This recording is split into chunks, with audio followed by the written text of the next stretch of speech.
Hey everyone, it's Yuto from sesame and today I'm going to show you how to make the ultimate crispy katsu using chicken thigh. I'm also going to show you how to make a delicious homemade sauce with sesame seeds, so let's get started. I'm going to start by making the sauce, so grab a pan and heat on medium.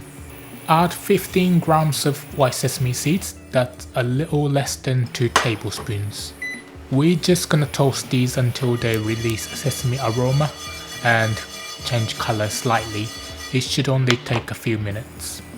Make sure to keep swirling the pan so that they toast evenly and don't burn. Once you can smell the sesame aroma, transfer them to a mortar and pestle. We're gonna grind them until we have a sesame powder. If you don't have one, you could use a food processor instead. Grinding these sesame seeds helps release more flavor.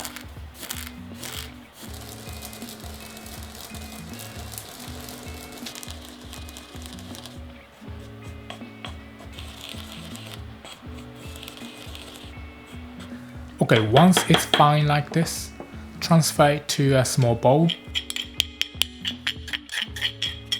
and add 2 teaspoons of soy sauce, 2 teaspoons of Worcestershire sauce, and a teaspoon of sugar, 4 teaspoons of water, and a tablespoon of ketchup. As you can probably guess, this isn't a traditional katsu sauce, but it's rich and nutty. It tastes really great on this katsu. Mix it up and that's it. A katsu sauce with a unique and delicious sesame flavor. Set aside for later, and now we'll make the katsu. For 3 to 4 servings you will need 2 large boneless chicken thighs, approximately 600 grams, salt and pepper, 6 tablespoons of cake flour, 100 milliliters of water, 2 eggs, 100 grams of flour, 100 grams of panko breadcrumbs, oil for deep frying or shallow frying.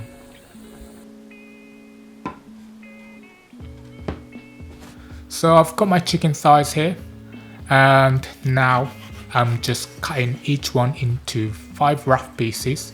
I like to leave the skin on, but that's up to you. I usually skip tenderizing the meat when I use chicken thigh. It's already juicy and tender, so it doesn't really need extra work, unlike chicken breast or pork loins, which are quite lean and can become tough. To be honest, using chicken thigh makes it taste a bit like a cross between karaage and katsu. That's why I love this dish.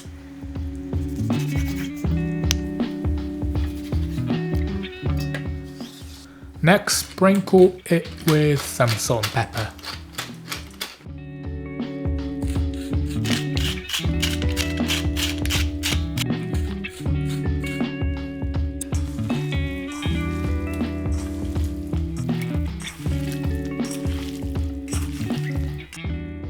Then we coat it in flour. I like to use cake flour because it's light. You could use cornstarch or plain all-purpose flour if you don't have cake flour available. Okay, we'll be making a batter next, and this coating of flour just helps the batter stick to the surface of the chicken. Make sure all the pieces are well covered like this, and then we can move on to making the batter. Take a large bowl and add 100 milliliters of cold water and 2 eggs. We're just gonna whisk it until they're combined. Katsu recipes usually require a layer of flour, a layer of egg, and then a layer of panko breadcrumbs, but I like to make a batter because it makes the crust thicker and crunchier. I also find the breadcrumbs stick better, and it works for everything, especially chicken. Then gradually add 100 grams of plain flour. I tend to mix things with chopsticks out of habit, but to be honest, it's better to use a whisk for this.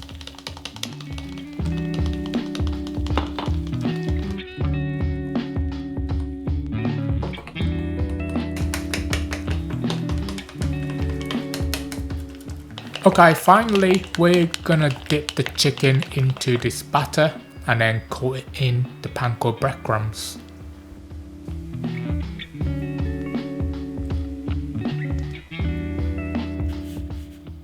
Make sure it's well covered and then place it into the oil.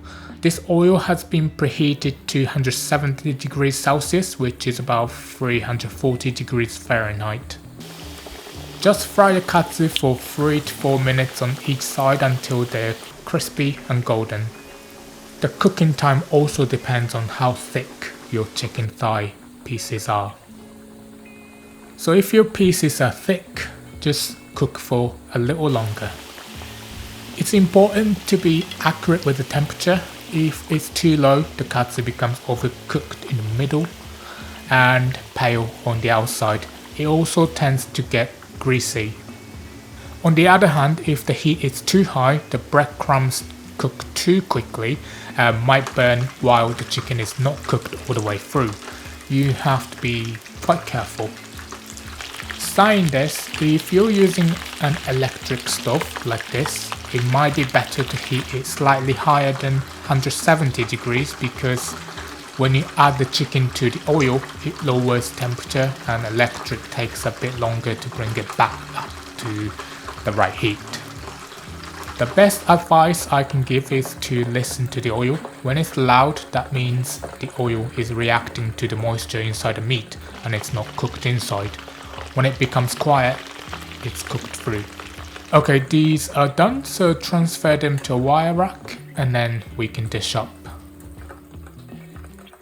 Chicken katsu in Japan is usually served with cabbage, rice and miso soup as a teishoku lunch set, but you can use it for curry, katsu, or however you like. Drizzle it with the homemade sauce and there you have it. Delicious Japanese chicken katsu made with chicken thigh and flavoured with a nutty homemade katsu sauce. Thank you very much for watching. If you like this recipe, don't forget to hit the like button, and if you're interested in seeing more tasty Japanese recipes, subscribe to my channel. I really appreciate your support. Hope to see you next time. Have a great day.